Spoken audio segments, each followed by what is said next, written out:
Welcome to episode 146 of Clarity Compressed. My name is Paul J. Daly. I will be your host, and today we're going to talk about how all momentum isn't good momentum. We're making our way through the fog of life, and clarity is understanding where we are on the map. You are here.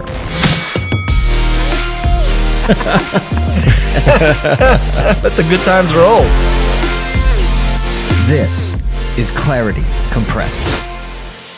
So I'm already thinking about the new year, and I don't know, I think that's probably pretty indicative of 2020 and us just kind of wanting to shuffle our way out of it. Typically New Year's resolution time, thinking of this fresh start in the new year, happens sometime in December, mid-December, as New Year's gets closer, for me anyway, particularly. But this year, I find myself thinking of it already. Actually, I've been thinking about the new year for the last week or two. And again, that's probably just because 2020 has been so tough that I think a lot of people are craving and looking forward to the fresh start of a new year. And as I was doing that, obviously I'm thinking of things that always, when you think of New Year's resolutions, you're thinking of things you can change, things you can do better, being maybe a little introspective on the things you're doing this year that aren't working, that you'd like to shift, or things that are working that you want to lean into.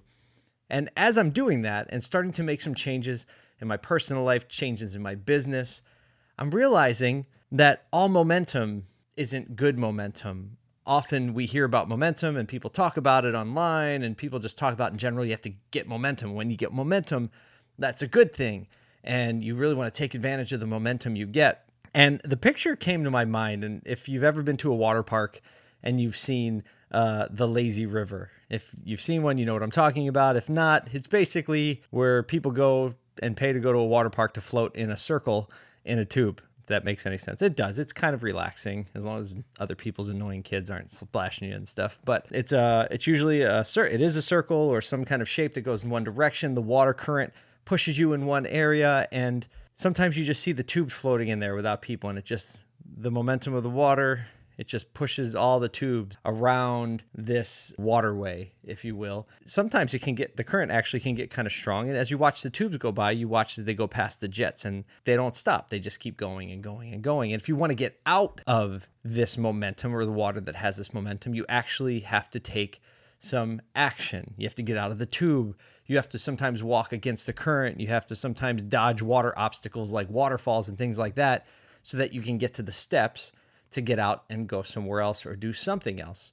And that metaphor was stuck in my mind, and I realized the momentum that a lot of us have going on in our lives, it's always this parallel rail. So maybe there are good things and we're doing some good things, but there's also the momentum that affects us negatively, and the momentum that's really comes through the habits that we formed in our relationships, the habits we formed in our businesses and organizations. And basically they've worn some ruts in the ground, and now it's actually going to take a lot more effort to get out of the ruts or get out of the lazy river, because we have to push against the momentum that's been built around those things, around those habits, around those people, around those systems. And so just as much as we consider what are the things we want to do, I think we have to consider the things that have generated momentum in our lives that we want to stop doing, we want to change. But when we do that, we have to do it with the consideration it's going to take some discomfort and some real effort to counteract the momentum that has been built up in the wrong direction. It's why so many times people say they want to change,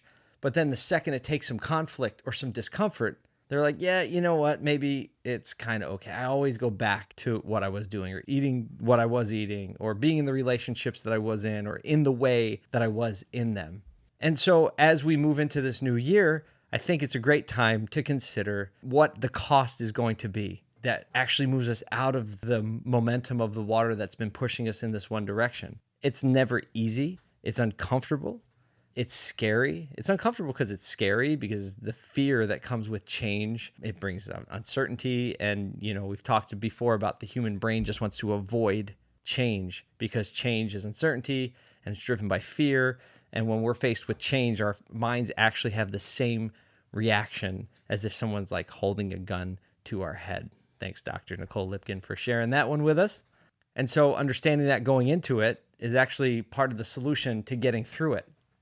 So think about some areas in your life that you do want to change, and then let your mind just wander. Let your mind just think of all the what ifs that come with making that change, all the fears that come with making that change. And then you have to consider the question, what's the best thing that could happen if I make that change?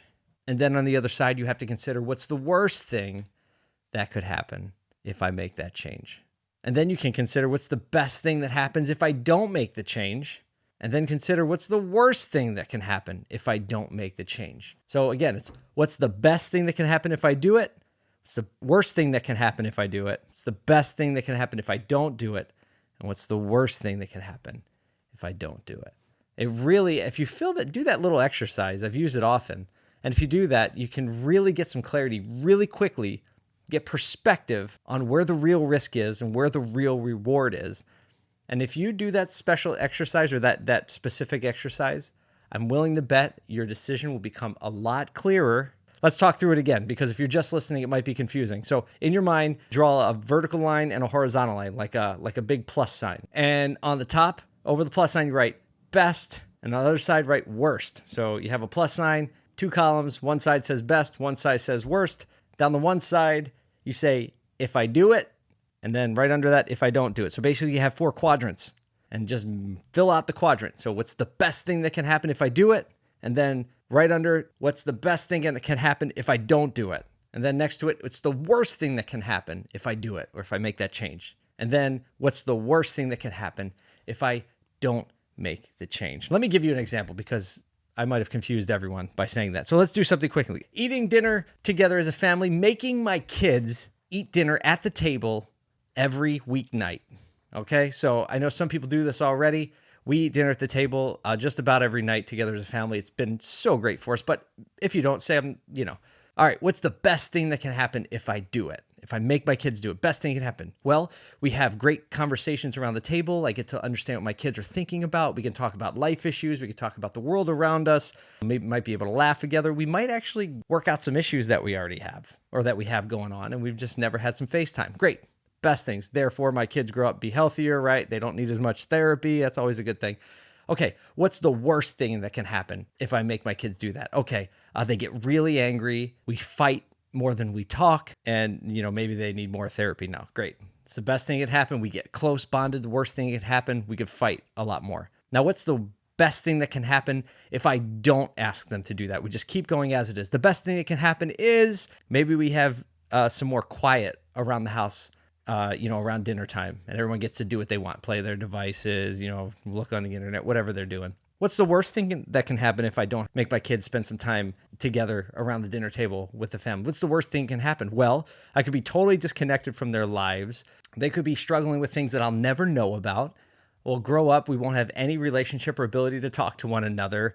My daughters might end up pregnant as teenagers. My son might end up rolling with the wrong crowd. Right. And then you let your mind go wherever it's going to go from there. So when you look at that, you're like, you know what? Actually, the worst thing that can happen if I make everybody eat dinner around the table is that we might get in some arguments and actually work through some of the issues that we have to work through.